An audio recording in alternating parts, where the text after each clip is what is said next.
اعوذ باللہ من الشیطان الرجیم بسم اللہ الرحمن الرحیم۔ ڈیئر اسٹوڈنٹس، السلام علیکم۔ آج کا ہمارا ٹاپک ہے 3 جون 1947 کا منصوبہ۔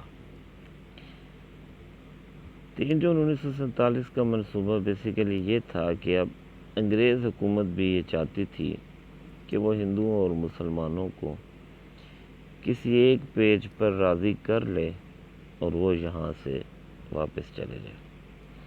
انہیں یہ صاف نظر آ رہا تھا کہ یہ دونوں قومیں اب کسی صورت بھی ہمیں اپنے اوپر حکمرانی کا حق نہیں دے سکتی۔ جنگ عظیم دوم 1939 to 1945 یہ دورانیہ ایسا تھا جس میں برطانیہ کافی الجھ کر رہ چکا تھا۔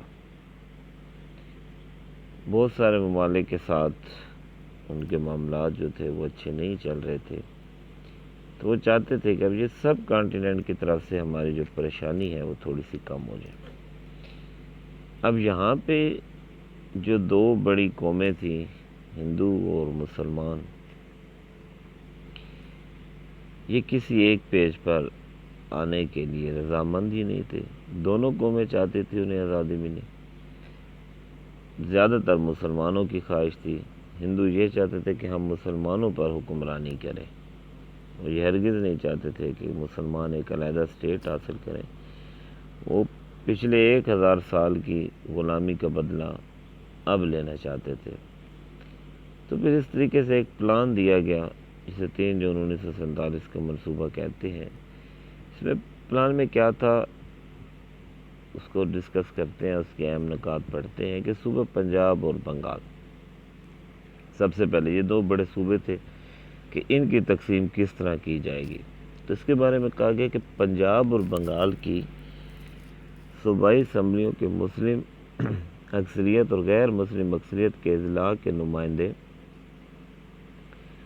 الگ الگ کثرت رائے سے اس بات کا فیصلہ کریں گے کہ وہ اپنے صوبوں کی تقسیم چاہتے ہیں یا نہیں۔ یہ موسٹ امپورٹنٹ کویسچن ہے اس چیپٹر کا۔ موسٹلی ٹائم یہ ایگزام میں آ بھی چکا ہے اور اب بھی امکان ہے کہ یہ کویسچن آ جائے ایگزام میں، تو توجہ سے کہ صوبہ پنجاب اور بنگال کے لیے کیا تھا کہ غیر مسلم اکثریت کے اضلاع، مسلم اکثریت اور غیر مسلم اکثریت کے اضلاع کے نمائندے الگ الگ کثرت رائے سے اس بات کا فیصلہ کریں گے، الگ الگ کثرت رائے سے، کہ وہ صوبوں کی تقسیم چاہتے ہیں یا نہیں۔ یہ عوام پہ ڈیپینڈ کرتا تھا کہ وہ تقسیم چاہتے ہیں یا نہیں۔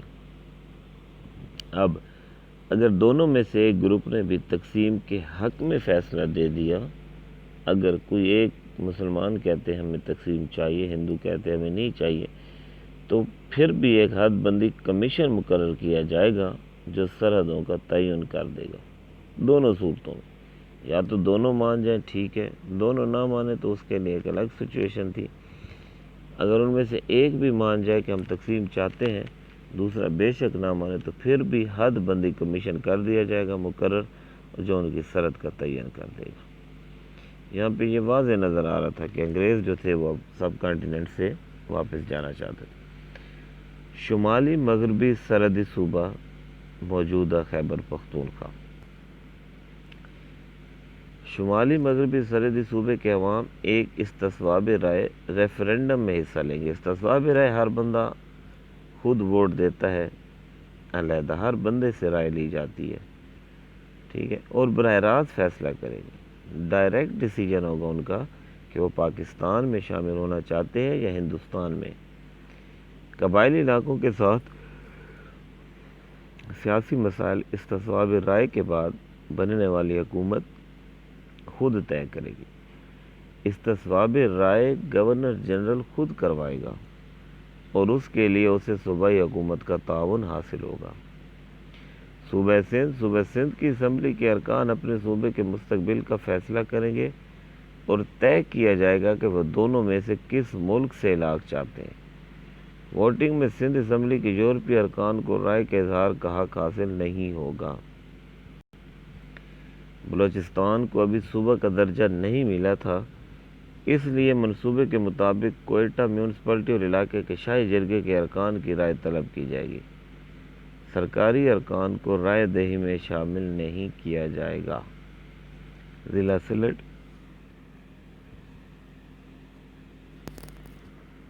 آسام کا ضلع سلٹ مسلم آبادی کا ضلع تھا۔ منصوبے کے مطابق سلٹ میں استصواب رائے ریفرنڈم کرایا جائے گا۔ فیصلہ ہوا استصواب رائے صوبہ بنگال کے 2 حصوں میں تقسیم کے بعد ہوگا۔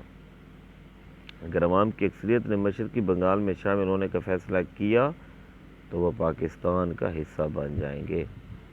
اب باقی صوبے، سلٹ کے علاوہ باقی پورا آسام بھارت کا حصہ بنے گا۔ اسی طرح بہار، اڑیسہ، یو پی، سی پی، یو پی یونائٹڈ پروونسز، سی پی سینٹرل پروونسز، ٹھیک ہے، ممبئی اور مدراس بھارت میں شامل کیے جائیں گے۔ یہ گروپ اے بنا تھا۔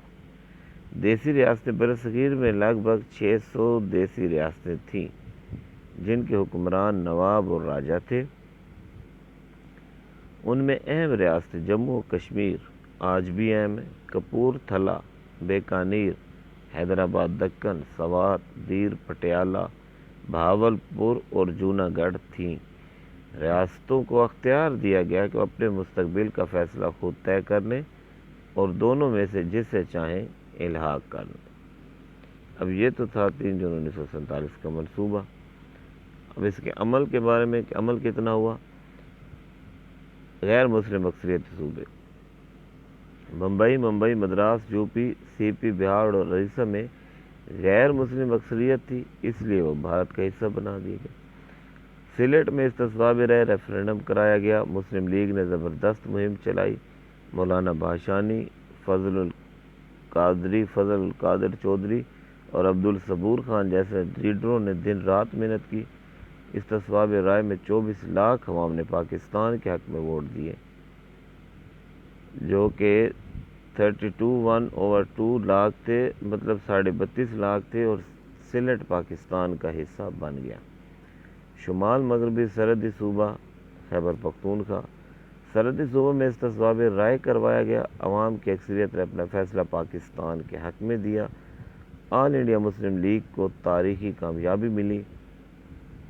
سردار عبدالرب نشتر، خان عبدالقیوم خان اور پیر مانکی شریف سمیت مسلم لیگی رہنماؤں نے صوبہ بھر کا دورہ کیا اور نتائج حسب توقع نکلے۔ شمالی مغربی سرحدی صوبہ پاکستان کا حصہ بن گیا۔ صوبہ سندھ، صوبائی اسمبلی کے 33 ارکان نے حق میں اور 20 ارکان نے مخالفت میں ووٹ دیے اور واضح اکثریت نے فیصلہ پاکستان کے حق میں دے دیا۔ بلوچستان، شاہی جرگے اور کوئٹہ میونسپلٹی کے ممبران نے اتفاق رائے سے قائد اعظم کی آواز پر لبیک کہتے ہوئے پاکستان میں شامل ہونے کا فیصلہ کر لیا۔ قاضی محمد عیسیٰ، نواب محمد خان جوگیزئی اور میر جعفر خان جمالی نے پاکستان کے حق میں زبردست مہم چلائی۔ نواب آف کلات نے پاکستان کی حمایت کی۔ اس طرح بلوچستان پاکستان میں شامل ہو گیا۔ صوبہ پنجاب کی صوبائی اسمبلی میں رائے حاصل کی گئی۔ 91 ممبران نے پاکستان کے حق میں اور 77 ارکان نے مخالفت میں ووٹ دیے۔ پنجاب کو تقسیم کرنے کا فیصلہ کیا گیا اور یہ کام حد بندی کمیشن کے سپرد ہوا۔ کمیشن کا سربراہ ایک معروف برطانوی وکیل سر ریڈ کلف کو بنایا گیا۔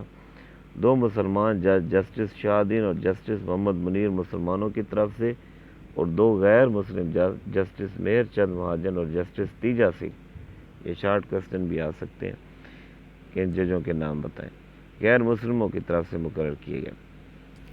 سر ریڈ کلف نے لارڈ ماؤنٹ بیٹن کے زیر اثر غیر منصفانہ فیصلے کیے۔ ضلع گرداسپور مسلم اکثریتی ضلع تھا، لیکن اس کی 3 تحصیلیں بھارت میں شامل کر دی گئیں۔ ضلع جالندھر اور ضلع فیروز پور کے اکثر مسلم اکثریتی علاقے بھی پاکستان کے حوالے نہ کیے گئے۔ مادھو پور ہیڈ ورکس بھارت کو دے کر پاکستان سے ناانصافی کی گئی۔ صوبہ بنگال کی تقسیم کے لیے بنائے گئے حد بندی کمیشن کا سربراہ بھی ریڈ کلف تھا۔ اس کی مدد کے لیے مسلمانوں کی جانب سے جسٹس ابو صالح محمد اکرم اور جسٹس ایس اے رحمان، جبکہ غیر مسلموں کی طرف سے جسٹس سی سی بسواس اور جسٹس بی جے مکھرجی کو لیا گیا۔ بنگال کو مسلم اور غیر مسلم اکثریتی علاقوں میں تقسیم کرتے وقت حد بندی کی گئی تو وہاں بھی پنجاب کی طرح ناانصافیوں سے کام لیا گیا۔ بہت سے مسلم اکثریتی علاقے بھارت کو سونپ دیے۔ مرشد آباد اور مالدہ کے اضلاع سمیت کئی مسلم اکثریتی علاقوں سے پاکستان کو محروم کر دیا گیا۔ بہرحال صوبہ بنگال کا مشرقی حصہ پاکستان میں شامل کرنے کا فیصلہ کر لیا گیا۔ دیسی ریاستوں کی بہت تعداد پاکستان یا بھارت کے علاقوں کے درمیان واقع تھی۔ زیادہ تر ریاستوں نے اپنے فیصلے دے دیے۔ صرف ریاست جموں کشمیر، ریاست جوناگڑھ، ریاست حیدرآباد دکن اور ریاست مناوا در کے بارے میں کوئی نتیجہ اخذ نہ کیا جا سکا۔ جوناگڑھ اور مناوا در کے والیان نے پاکستان سے الحاق کا فیصلہ کیا، لیکن بھارت نے فوج کشی کر کے ان پر قبضہ کر لیا۔ ریاست حیدرآباد دکن کے والی نظام نے اپنی ریاست کو آزاد حیثیت دینے کا عزم کیا، لیکن بھارتی افواج نے حملہ کر کے حیدرآباد دکن کو زبردستی بھارت کا حصہ بنا دیا۔ حیدرآباد دکن، جوناگڑھ اور مناوا در میں عوام کی اکثریت غیر مسلم تھی، لیکن ریاست جموں کشمیر کے عوام کی بہت بڑی آبادی کا مذہب اسلام تھا۔ وہ پاکستان سے وابستہ ہونا چاہتے تھے، لیکن ہندو راجا کچھ اور سوچ رہا تھا۔ وادی کشمیر میں جنگ آزادی شروع ہو گئی۔ عوامی امنگوں کو بھارتی افواج نے کچلنا چاہا، لیکن ناکامی ہوئی تو بھارت مسئلہ کشمیر کو اقوام متحدہ کی سلامتی کونسل میں لے گیا۔ سلامتی کونسل نے جنگ بندی کروائی۔ بھارتی وزیر اعظم نہرو نے امن کے قیام کے بعد رائے شماری کرانے کا وعدہ کیا، لیکن جب بھارت نے کشمیر کو پوری طرح جکڑ لیا تو رائے شماری کا وعدہ سے پشت ڈال دیا گیا۔ 1948، 1965 اور 1971 میں دونوں ممالک کے درمیان 3 جنگیں ہو چکی ہیں، لیکن عوام کے خود ارادیت کو نظر انداز کیا جا رہا ہے اور ریاست جموں کشمیر کا تنازع انصاف کے مطابق ابھی تک حل نہیں ہو سکا۔ آج کا ٹاپک اتنا ہی ہے۔ ڈیئر اسٹوڈنٹس، آپ کا ایک چیپٹر بھی کمپلیٹ ہو چکا ہے۔ نیکسٹ میں انشاءاللہ ایکسرسائز کریں گے۔ آج کے لیے اتنا ہی۔ تھینک یو جی، اللہ حافظ۔